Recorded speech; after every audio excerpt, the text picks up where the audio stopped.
Good evening from Washington. I'm Larry O'Connor, and the economy, or lack thereof, here in the United States of America continues to be the dominant issue, not just here in Washington, D.C., but certainly across this nation at every kitchen table.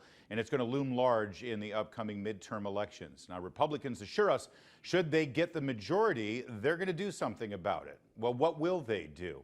Joining us right now is one of the important voices on the on the Ways and Means Committee. That means a lot of dollars and cents. Congressman Kevin Hern of Oklahoma.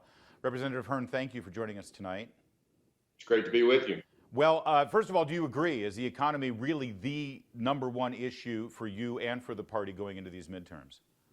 Oh, there's no question about it. When you look at all the polling, Americans are getting crushed by the high inflation we're seeing and feeling across this country. And the sad part about all of this was it's self-induced by the Biden administration back all the way back in March of last year when they tried to deny that spending was going to cause inflation. Chairman Powell on the monetary side over the chair of the Fed said the same thing. Oh, this is not a big deal.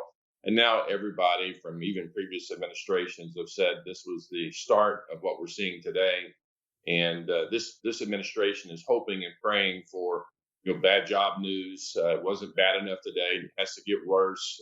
Wages have to continue to shrink and the economy has to slow down. And that's how this administration defines success, which is it's a pretty sad day for all Americans. Yeah, and today's jobs number was not awful, but it was certainly lower than yesterday's job number. They're treating it like it was this huge, great story. But I don't know, last I checked, this is often a month where companies are ramping up and hiring for the Christmas season. So I expected a bigger number. A lot of economists were hoping for a bigger number. And there's also a hidden number there, and that is the people who aren't participating in the workforce anymore, Congressman Hern.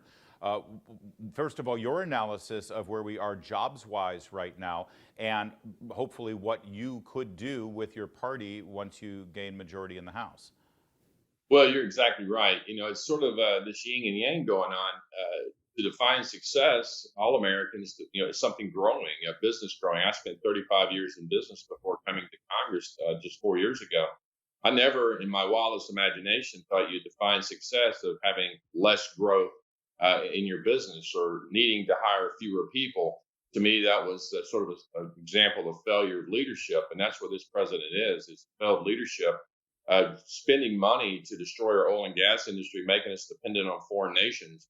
And what you're seeing now are the companies they're kind of pulling back, concerned about where this administration is going, knowing that this midterm election is critical to the future success of their businesses. And that's why you're seeing so much voters' discernment with this president and his administration. Well, and there's also the notion that if you are lucky enough to get a job, or if you've decided to get off the sofa and stop collecting benefits and go get a job, let's say you're fortunate enough to make $70,000 a year. I saw this report out of the Federal Reserve in Dallas. The New York Post wrote it up. If you're making $70,000 a year right now, after Biden's taxes, that's really about $52,000 plus. But then after the Biden inflation over the last year and a half, it's really closer to $48,000. In other words, if you were making 70 grand a year 3 years ago in 2019, you were able to use that money with buying power of up to about 15% greater than we have under Joe Biden right now. That's devastating. That's a pay cut, not due to anyone's employer or corporation they work for,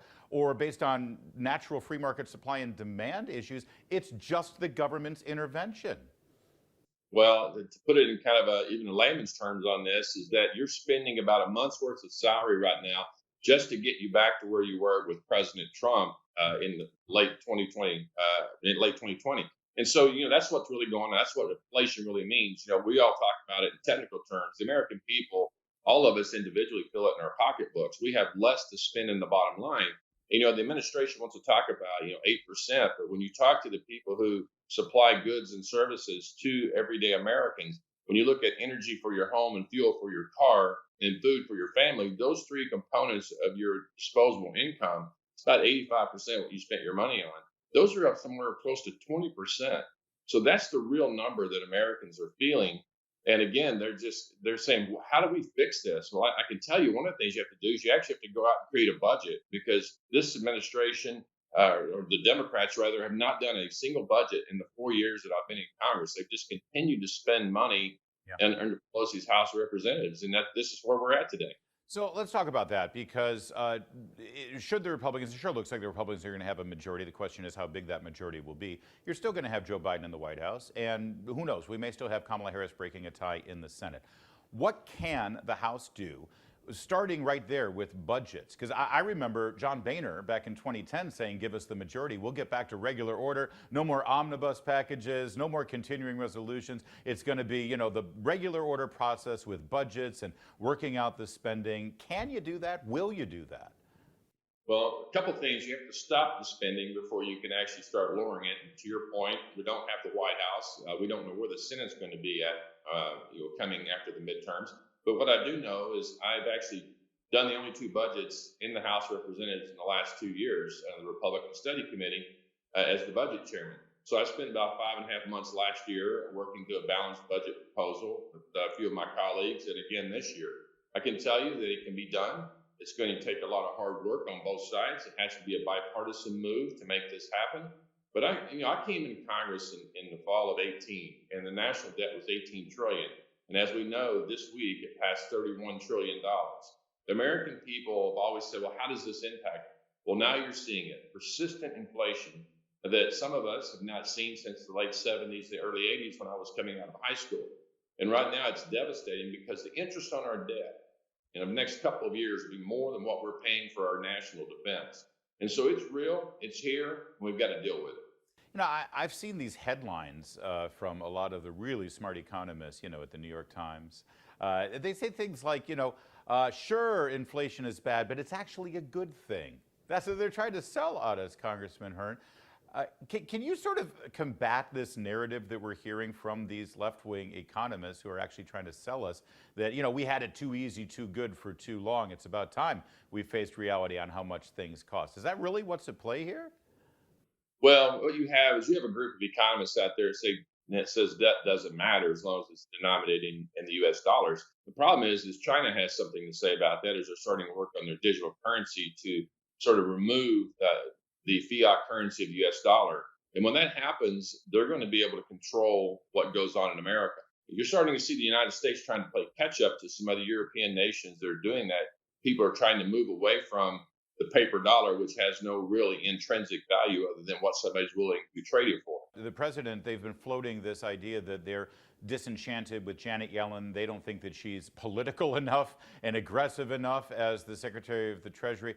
Where do you stand? Have you lost confidence in Secretary Yellen at this point, too?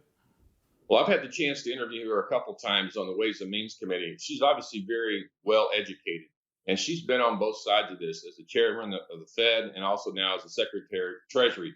She knows what's going on right now is disheartening for America. She knows how to fix it, but she has a political boss and Democrats who want to destroy this nation. And so I think they're at odds in that they're trying to discredit her. She knows what to do and she can't do it. But we've got to get back to this and have a plan. And that's what the commitment to America is: return to an economy that's strong, a nation that's safe, and a future that's built on freedom. And right now, what we're not seeing, which is the last component of this commitment to America, is a government that's accountable to the American people. And all these are critically important to how we move America forward. Well, I knew we'd talk to a congressman from Oklahoma sooner rather than later. See what I did there, Congressman? Thanks for joining us, Congressman Kevin Hern from Oklahoma. More to come on O'Connor Tonight.